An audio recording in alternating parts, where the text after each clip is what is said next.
Welcome, my name. Welcome.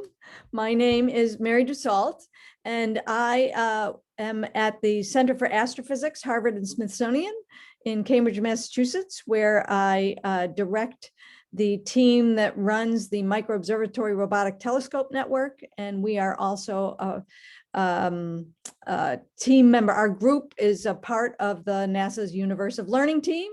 And here hosting the webinar with me is... Hi, everyone. I'm Erica Wright. And and I'm an education specialist on our team. So I'll be mostly behind the scenes today, monitoring the chat box, although I will present a little bit later as well. So if you have any questions, feel free to put them there as we go through. Great. Thanks, Erica. And I'll let you interrupt me if a question seems appropriate in the moment. We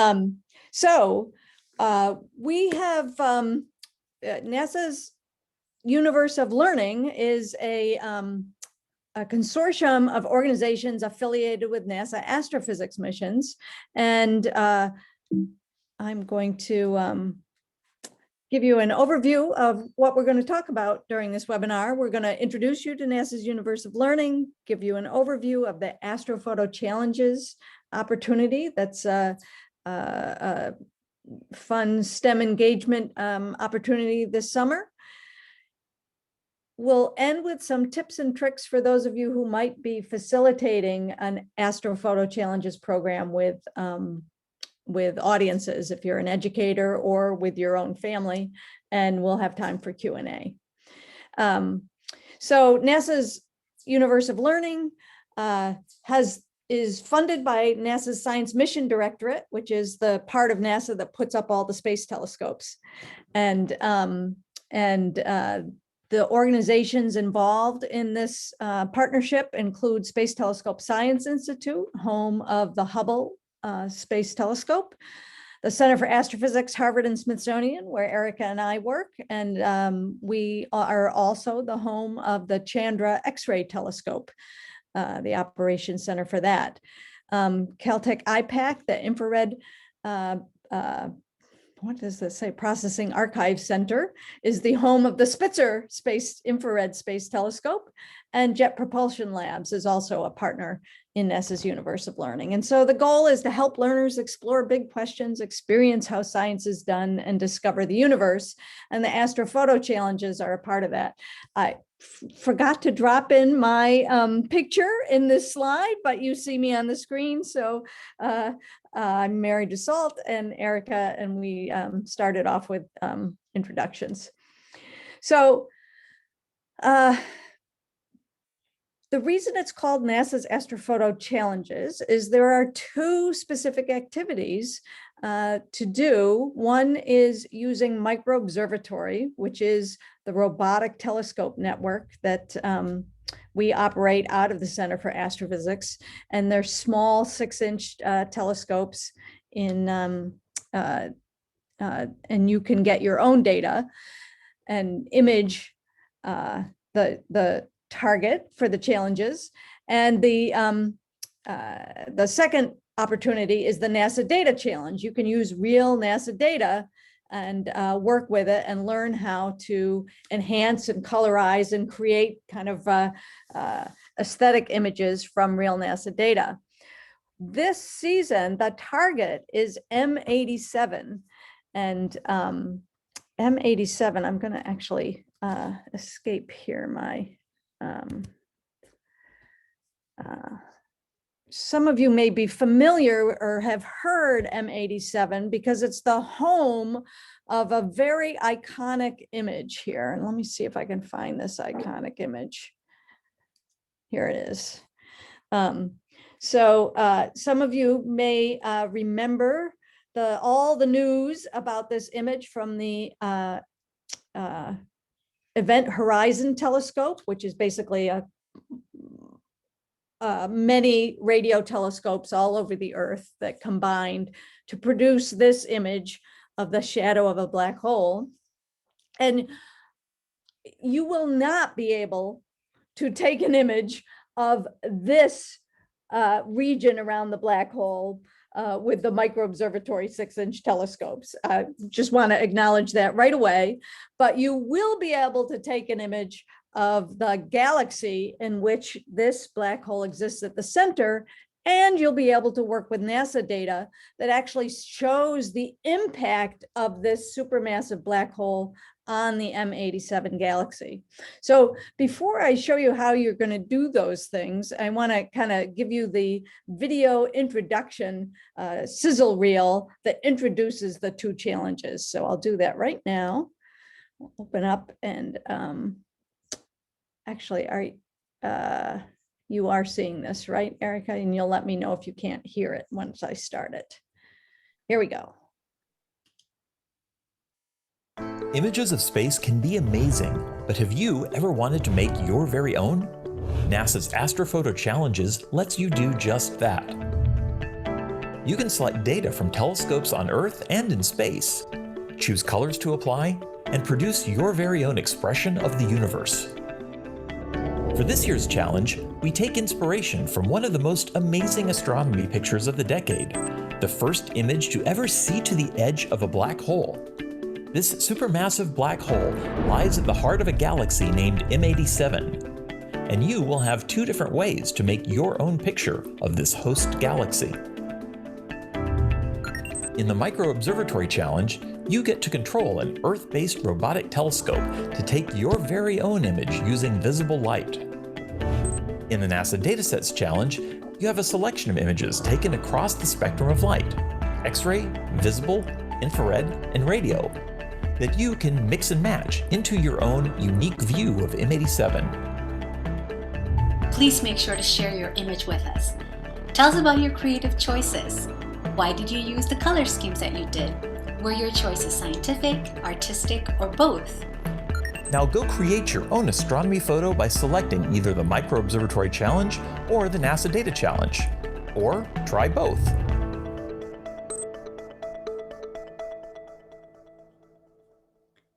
All right. Well, with that introduction, let me launch into letting you know when and what to do. So the challenge is actually officially launching on July 1st. And the submission deadline is August 16th. So you have time if you're planning a program to do it. You have time to collect multiple images if you want to use Micro Observatory, and you have time to really learn how to use the image processing tools that we'll demonstrate a little bit during this webinar.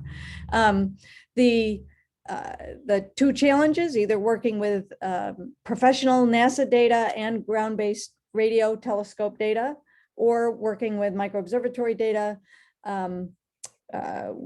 Once you submit, we will be recognizing standout entries. It's really not a contest. We don't judge the best entries. We have a team of NASA experts and scientists who will look over all the entries, and they kind of look for two things. One is a unique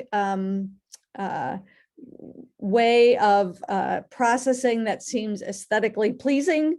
And also they look at the comments that people submitted around why they made the choices they did and what makes it interesting. So this is not about the best astrophotography. It's about having the experience and having an opportunity to have it reviewed by NASA experts and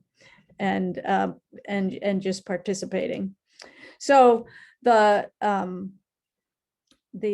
website where the Astrophoto challenges exist is Micro Observatory, and many of you are on this webinar because you are past Micro Observatory users, I believe. I'm going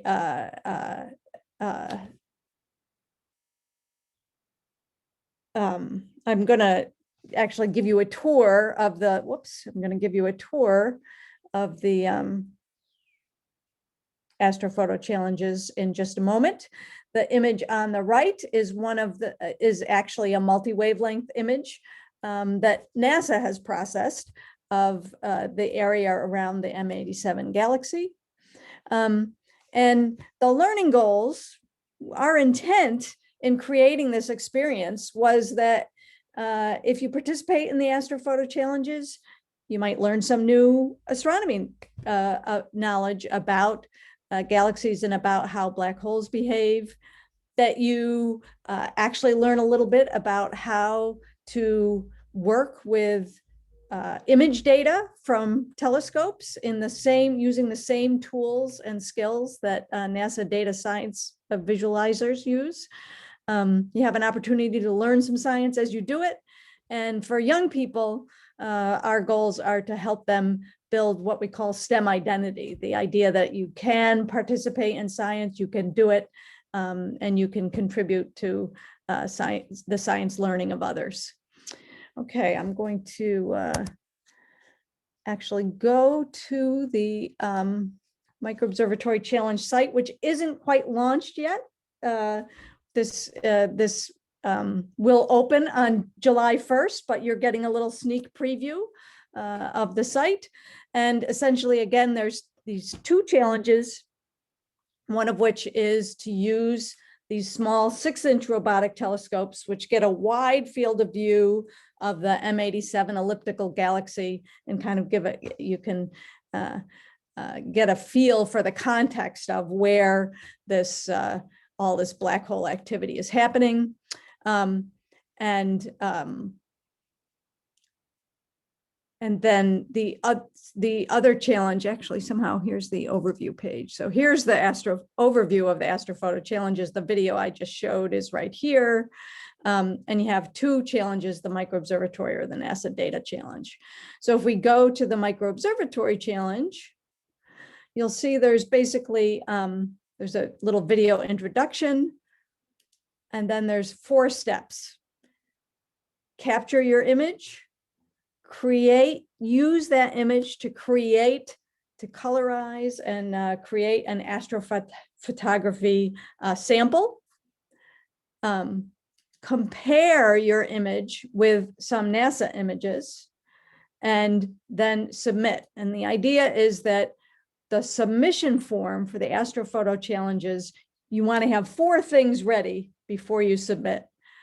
A JPEG of the image that you processed, a written description of how you process the image, a link to your comparison image, and then the form will ask you to make that comparison. So we just want to kind of give you that heads up. To capture the image, you use the Microobservatory telescope pages, and I think many of you have done that before. It's fairly self-explanatory, but you choose M87. It will be highlighted on July 1st, but here it is here. And to choose the filters that you want to use for the telescope. And there are tutorials about how to do this. Once you request your image, that night, the telescopes in actually Cambridge, Arizona, and Chile will go take an image of M87, and in your email, you'll get back an image the next day. So this is, you can get new data if you use Microobservatory, and some of the tutorials can show you how to even use multiple images and add them to create your astrophotography. So once you capture your image and you have that image back, you're going to use our browser-based image processing tool to enhance and colorize it. And actually, I'm going to open up the JS9 here. And we happen to have a sample Microobservatory image that you can use already loaded. And then here's the NASA data for the NASA challenge. So When you open that, there is that elliptical galaxy, and you see some, it's part of the Virgo cluster of galaxies. And you, actually, if I do that again, let me reload the page. The page includes a tutorial on how to use JS9, and you can use that tutorial to walk you through. So start guided tour helps you select an image. I'm going to select the microobservatory. Next. Gives you some information about different tools that the image processing tool allows you to enhance. So if I choose linear, that makes the M87 galaxy is very dim. So scaling is a way to, log scaling is a way to enhance the dimmest pixel values in the image, and it brings that out. You can also try these other kind of mathematical manipulations of digital data. The data is really numbers. And so you can use these scaling algorithms.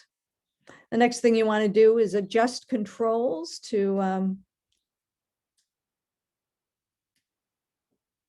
bring out the contrast of the image. One of the features is, actually, I guess I can't see this right now. If I raise the low brightness limit, I think if I move my cursor around here, I can get a little better contrast. That looks kind of nice. Then I might want to use these. Oh, there's very nice contrast. I like that. Use a color map. And so let's say this is the image I want to submit. I would download it using save as a PNG. And then I have that image that I can submit on the Astrophoto Challenge form. In the NASA Data Challenge, I'm going to reload the page. We have data sets from the Hubble Space Telescope, the Spitzer Infrared Telescope. We have 2 near infrared and mid infrared. We have an image from the Chandra X-ray Observatory, and we have a ground-based radio telescope image, but this is a different radio telescope image than the one that produced the EHT image of the area right around the event horizon. All of these images are kind of a smaller field of view. They're more zoomed in than microobservatory, and they all feature this incredible structure, which is a jet being blown out, not out of the black hole, but out of the area around the black hole. There's such amazing activity in magnetic fields as material swirls around the black hole, and that it generates these jets that are accelerated, jets of material accelerated out from the region around the black hole. And you'll see that in all the images. So this is the Hubble image, and you can do the same with this, is adjust the brightness and contrast. And you might want to zoom in using the various features and colorize. And you might just choose one image to colorize and submit to the challenge. But the other thing you can do is the same thing that NASA data visualizers do, which is to blend multiple images together. And so if I open up a Chandra X-ray image, let's color that blue, something like that. Okay, so I have 2 images open, the Hubble and the Chandra, and you can see they're 2 very different fields of view. So there's a tutorial on the Astrophoto Challenges page, and that is going to go over what I'm doing now. I'm doing it pretty quickly in this webinar, so there's lots of tutorials to help you do this. But one of the things, because each NASA telescope and the radio telescope has a different field of view, is you need to align all the images. And there's a feature in the JS9 image processing tools, and it's called Auto Align. And that will actually help get the fields of view the same. And the other tool you'll need is called the blending tool, which is right here. Again, it's one of the tools under the tools menu. So when I click on the blending tool, you'll see that if I click on blending, now you can see we've blended both images so you can see both at once. And you can see quite clearly, these are two very different fields of view. They're not aligned. So we need to align the images to the same field of view. And that's using that auto align function. So let me do that, auto align.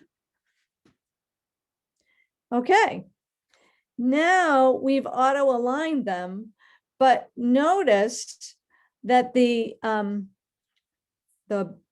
blue image, which was the Chandra X-ray, is at a much lower resolution. If I turn off the X-ray there, right? There's the Hubble image.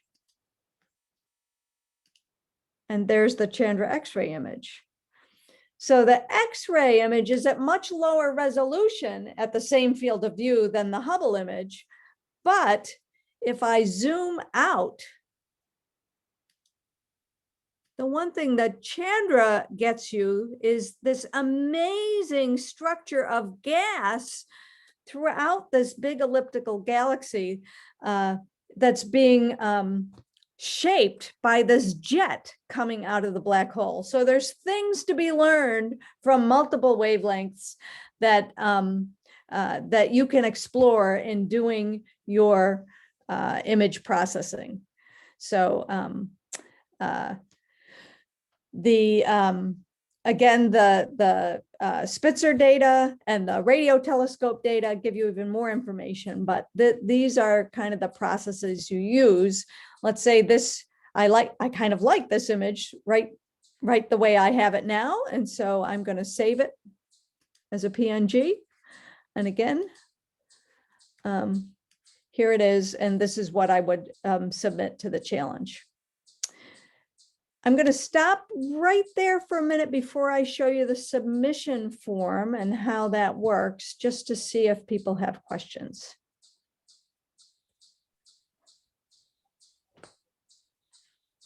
Well, you managed to predict our first and only question so far, which was, are they all of the same field of view? So perfect timing on that, Mary. Okay. Excellent. Oh, and we have a hand up. Yep, Joseph. Yeah, so I just have a couple quick questions. Do you know if these images have already been processed for darks, biases, flats, and dark flats? Okay, an astrophotographer among the group. So the NASA images are level 3 data. Yes, the NASA images have already been calibrated, and you don't have to do that. Each image, you kind of work with it right from what you get. The micro observatory images, which are, a small 6-inch telescope, when you request the image, you will get a dark along with it.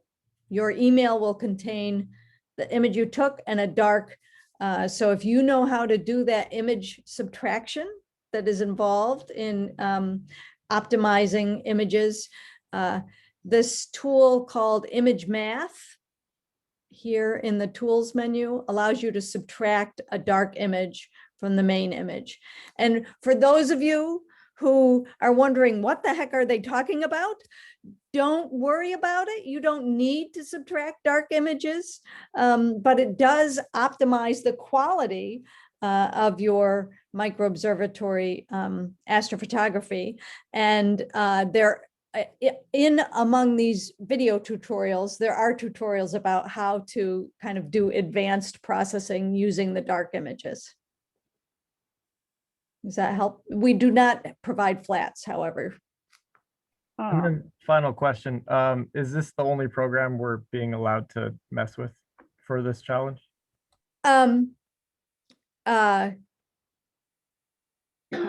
It's certainly true that we have had participants download the data. You can download it as a FITS file if you use Photoshop and FITS Liberator and things like that. And people have certainly done that before. The challenges are meant for more novice astrophotographers, but if you have if you're more experienced and you know how to do that, you're certainly welcome to submit your own processing of the data using whatever tools you have. I actually am novice, but it's good to know. Thank you. You are a novice. Is that, wow, well, you're so you're welcome to use other processing tools. Yep. The data is FITS data, however, so you will need it's, an astronomical image processing tool.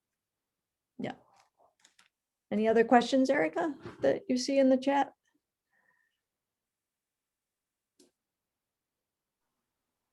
None in the chat at the moment. All right. And we don't see any hands up at the moment. So I'll continue on with how to submit your creation once you've created it. Let's see, I'm going to go back to the challenge page. Here we go. So, and in fact, I'm here on the microobservatory page. I'm on the NASA. Let's go to the NASA data page. Actually, I'm going to go back to the microobservatory page. So I've created, I have my image that I made with microobservatory. Here it is, here it was here. I have captured it, and now to compare, we link you to a website called Astropix, which is from NASA's Universe of Learning, and it's a site where you can find images of from lots of NASA astrophysics missions. And so on this site, there's a number of images of M87 for you to compare with. And when you find an image that you want to use, you just take note of this link to make the comparison. I'll go back to the challenge. So now I'm ready to submit. I have a PNG, JPEG or PNG file of my own processed image. I'm going to describe how I processed it. I have my URL from Astropix and a written comparison. There's two ways to submit. One is through a Google form. So you do need a Gmail address in order to be able to do that. It's certainly, if you don't have a Gmail address, it's certainly easy to create one, but currently this is the preferred method of submitting an image to the challenge. We also have our Facebook, microobservatory Facebook. You can post your submission to the Facebook. So those are the two ways to submit. And I'm going to go to my, let's see, go to the form, which I had open at some point. Where is it here? Here it is. Okay. So in the form, actually, I have to, sorry about this. Here it is. Fill out form. So the form looks like this. And you put in your email. Oops. Okay. You choose whether you're uploading for the Micro-Observatory Challenge or the NASA Data Challenge. You upload your file, and here's my file. There's my Micro-Observatory right there. Upload.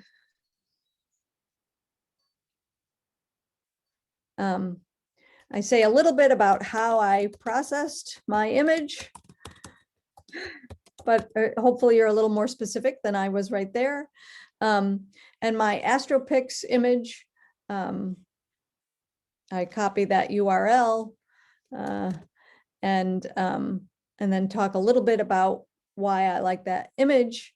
And the last thing is, if you have a question about M87 that came up, or about any of the NASA data or the Micro-Observatory data, or any questions, after the challenge is over, we will have a group of NASA experts reviewing some of the standout entries and also taking time to answer some of the questions that came in from people who submitted.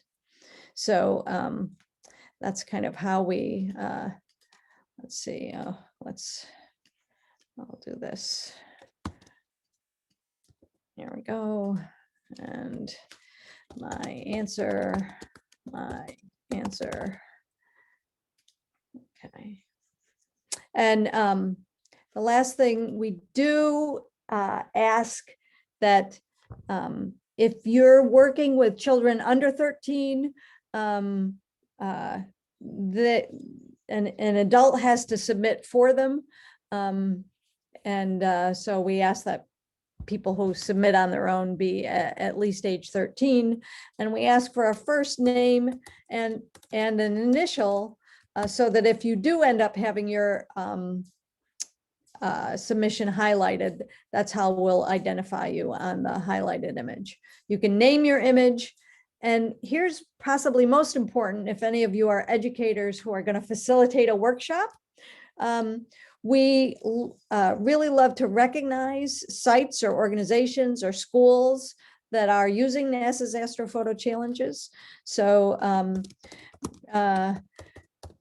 you want to put your organization name there, and we'll recognize the organizations that participated as well. So that's kind of how you enter both challenges. And let me, it looks like I see some things in the chat, like maybe some more questions have come up, Erica. Is that the case? Those are our previous conversations, so no new questions at the moment. Okay. One thing I will point out, the AstroPix connection, Yes. when submitting, is only for the Micro-Observatory. You're only required, although there are some great AstroPix images to look through, even if you're participating in the NASA's Dataset Challenge. It is only required for the Micro-Observatory Challenge. Right, because with the NASA Data Challenge, you're already working with NASA data. So the idea was we don't ask you to compare with NASA data because you actually have NASA data. So you do talk about what you, how you processed it and any questions you have when you do it. Thanks, Erica, for pointing that out. Oh, we have someone with a raised hand. If you want to unmute yourself and ask your question, go right ahead. Okay, thanks. I had a couple of questions. You can submit to both the different challenges? Yes, and we encourage that. And you can submit multiple images. Okay, I was going to ask that if you can. Yeah. Okay, great. And then I just wondered, what is the purpose of comparing your image with images from NASA? What is Yeah. the So with the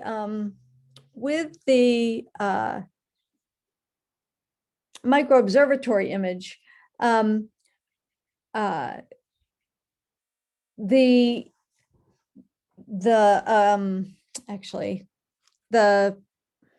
wonder if I have it here. The Micro-Observatory field of view is much broader. And so the idea is just to get a feel for the different the different things that the different data sets reveal. And the NASA Data Challenge, you already have access to different data sets right in the challenge, whereas the Micro-Observatory Challenge, you only have one field of view and one data set. So it was just a way of seeing the fact that different telescopes show different fields of view, show different features. In Micro-Observatory, you really get a feel for the context of the fact that this is a big elliptical galaxy in a field of multiple galaxies. You'll see other galaxies in your image. And in most of those NASA images, you're kind of much closer up. So it's really an aspect of the NASA Astrophotos challenges that we've developed over the seasons. We're working on a schedule of trying to do these twice a year. So it's a way to kind of highlight the idea that different telescopes see different things. And this is one of the reasons why we have different telescopes that detect different wavelengths and so on. Okay, cool. Thank you. Yeah.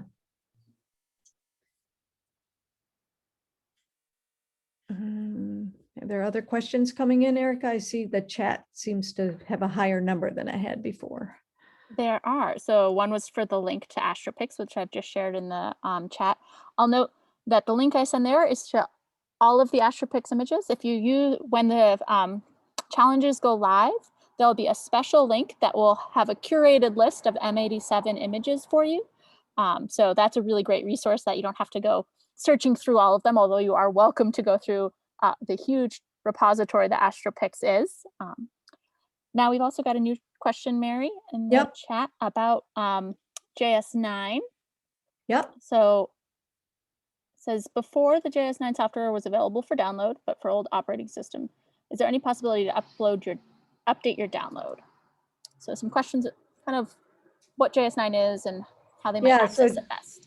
So JS9 is a browser-based image processing tool. There's no need to update because it's in the browser. You don't download it. You go to a website and you if I had I wonder if I have an image, a recent image in my if you've taken a Micro-Observatory image, you can open it and upload it. Well, here's an image. Yeah. So whoops, let me close the other images here, right? Right, here we go. So JS9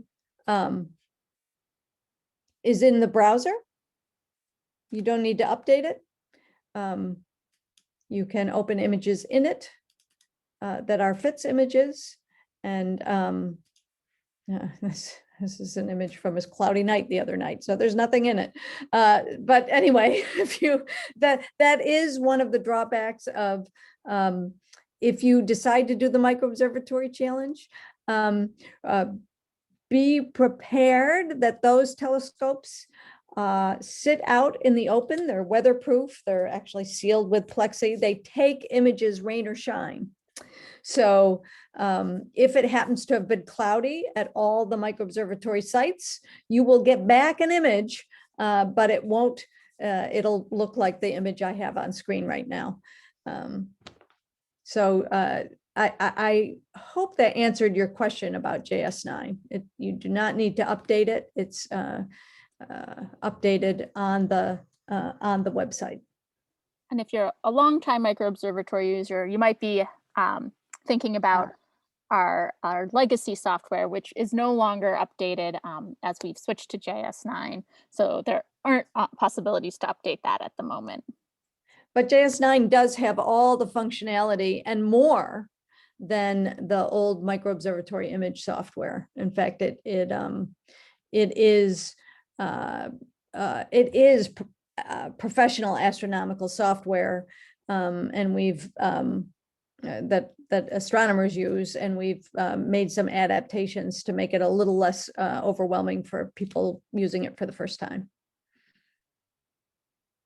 Looks like Joseph has another question. Just to split hairs really quick, do we know the location of the telescope we will be using, or is it a set of telescopes and depending on the time period?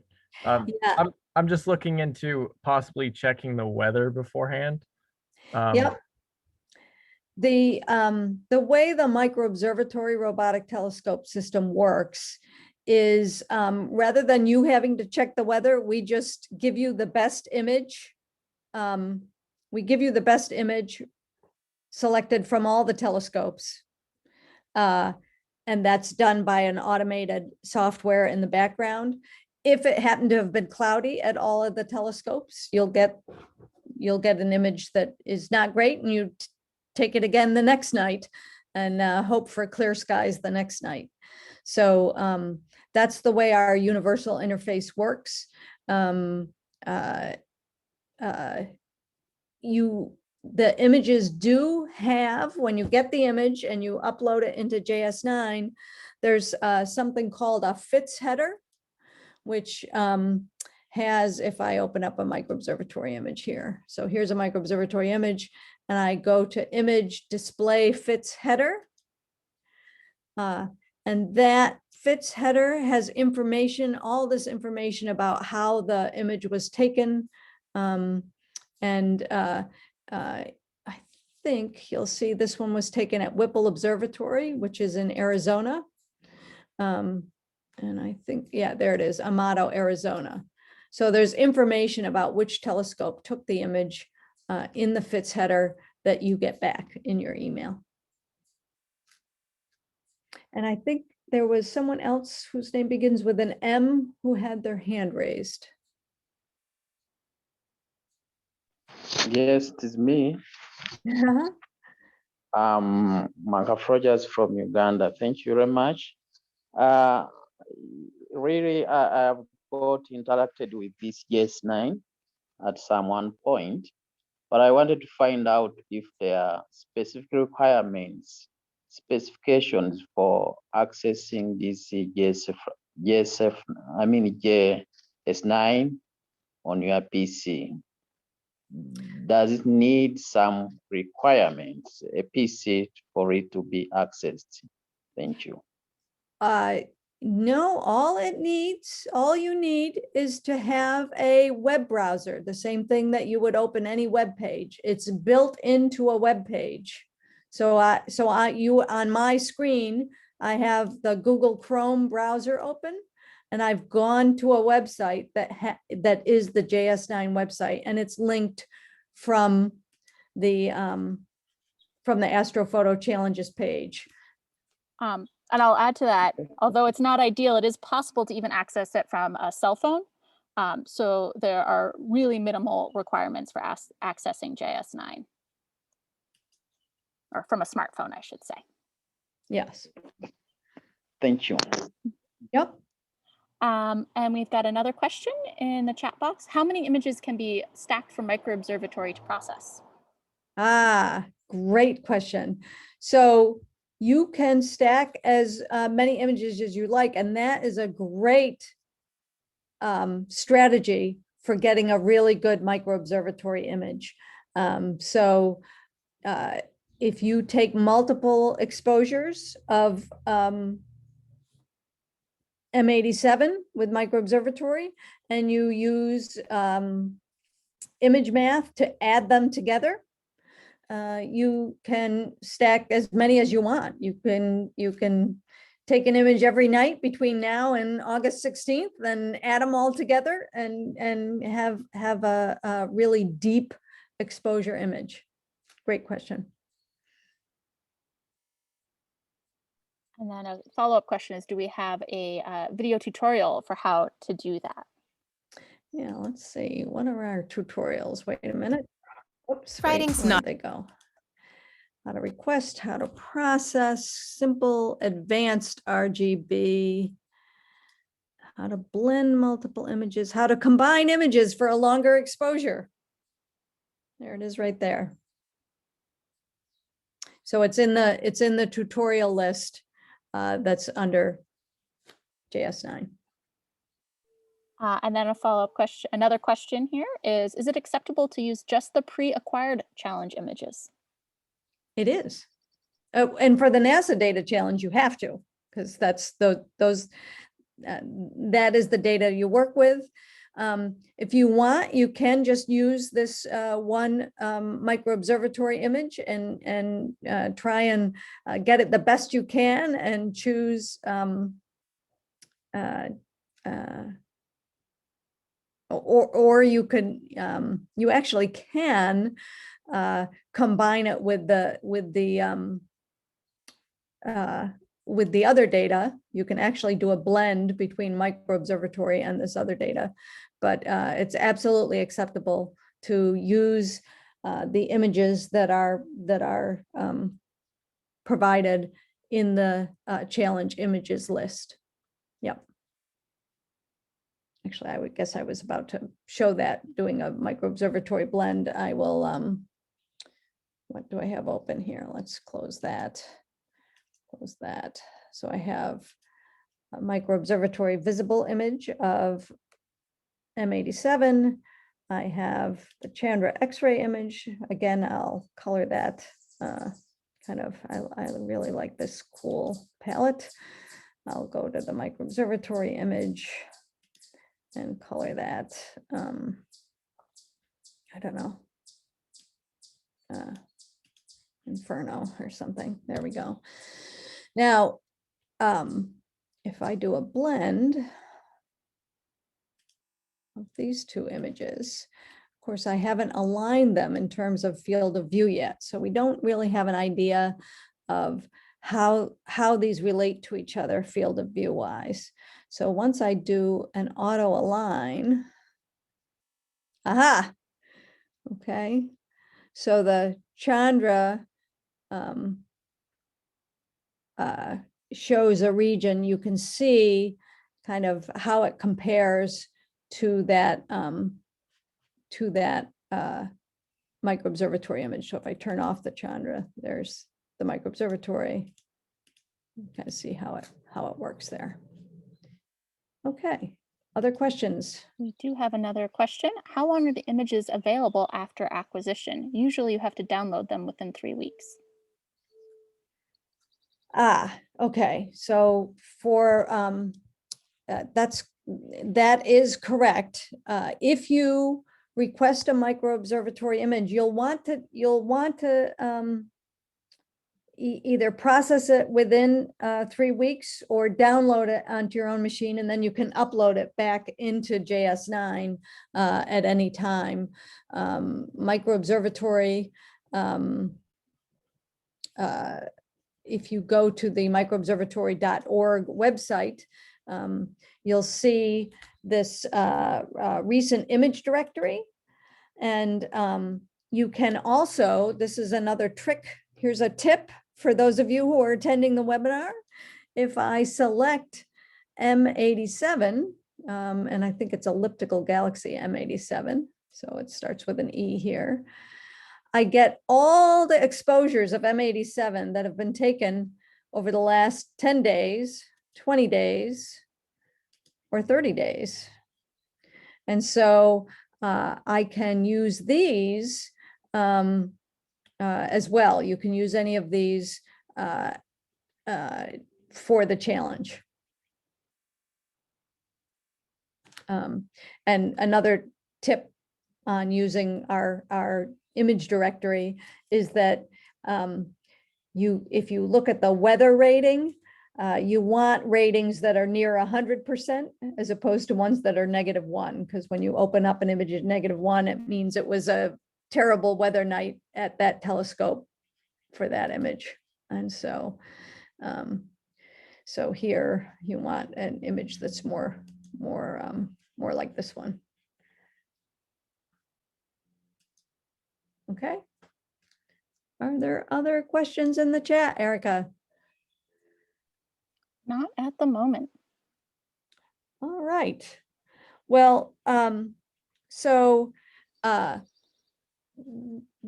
some of you indicated you were educators, and there are strategies you can actually facilitate we've done this before, an Astrophoto Challenges workshop, where by the end of the workshop, your participants could submit their images to the challenge. And Erica, did you want to introduce a couple of ideas for that? Sure, I'd be happy to. So just as we started our workshop today, we think it's a great way to start a workshop with learners with that introductory video. We've got a great team that's made that video very exciting to introduce what the challenges are and what your students would be getting into. And it's a nice quick intro there.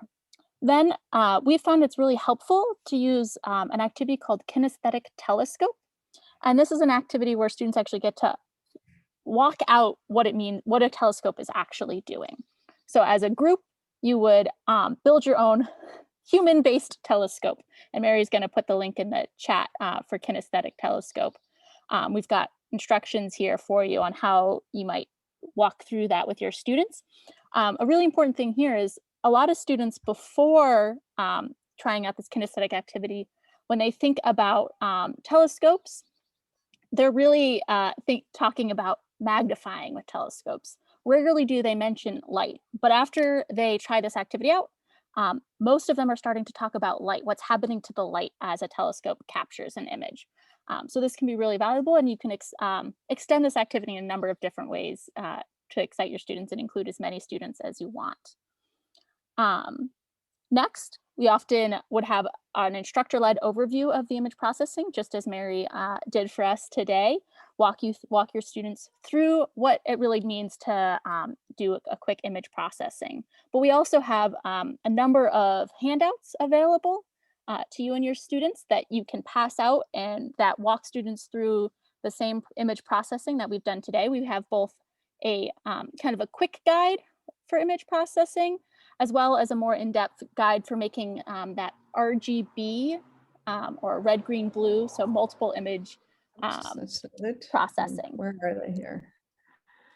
I'm one second. I'll add them to the. Oh, there they are. Yeah. Okay.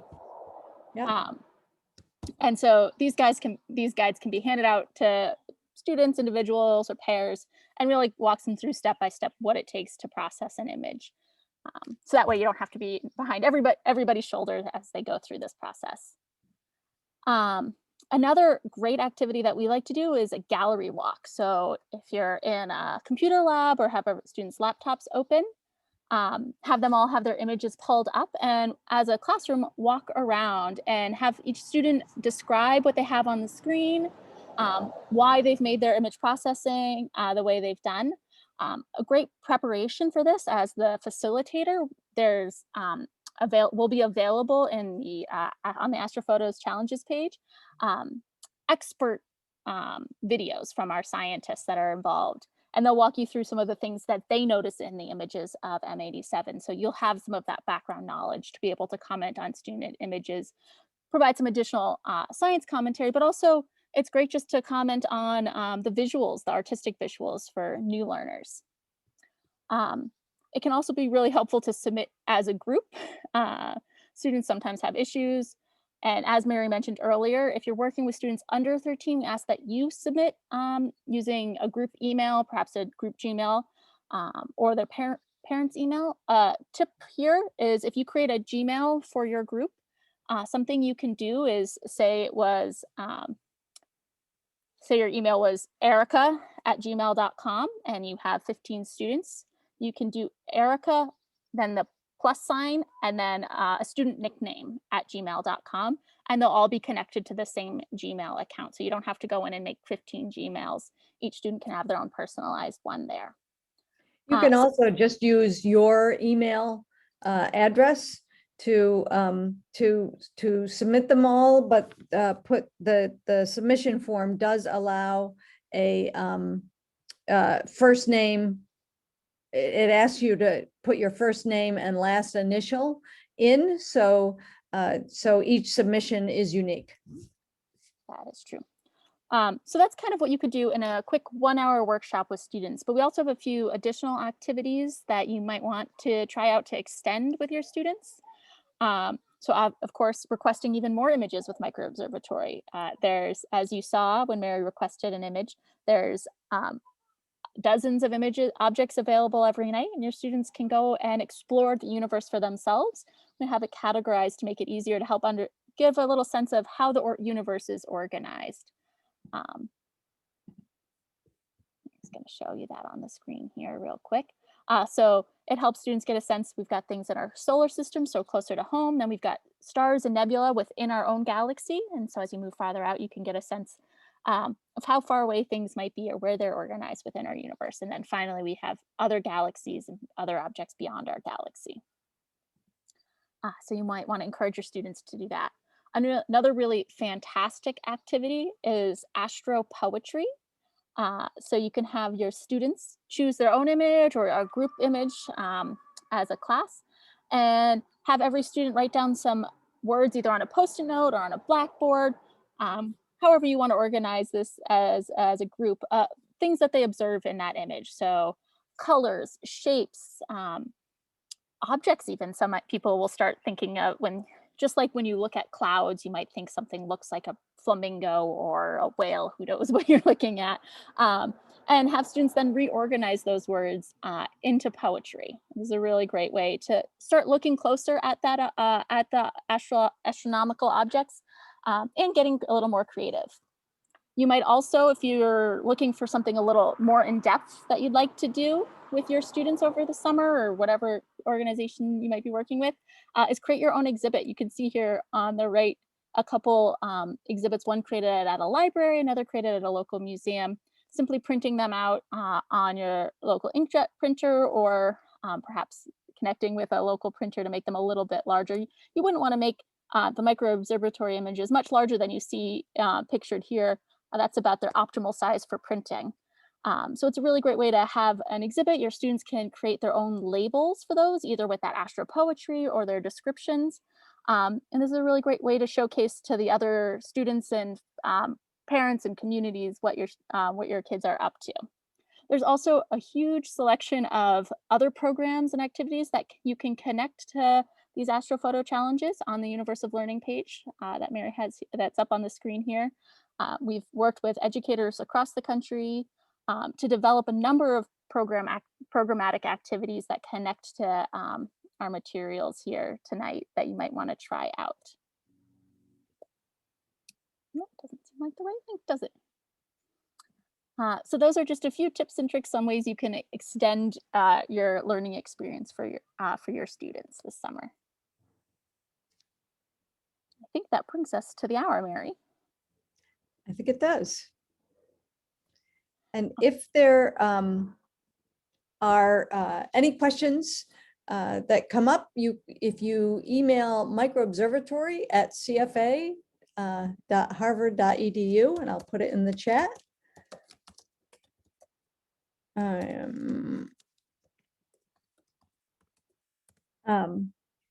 Then our team can answer you with questions you might have.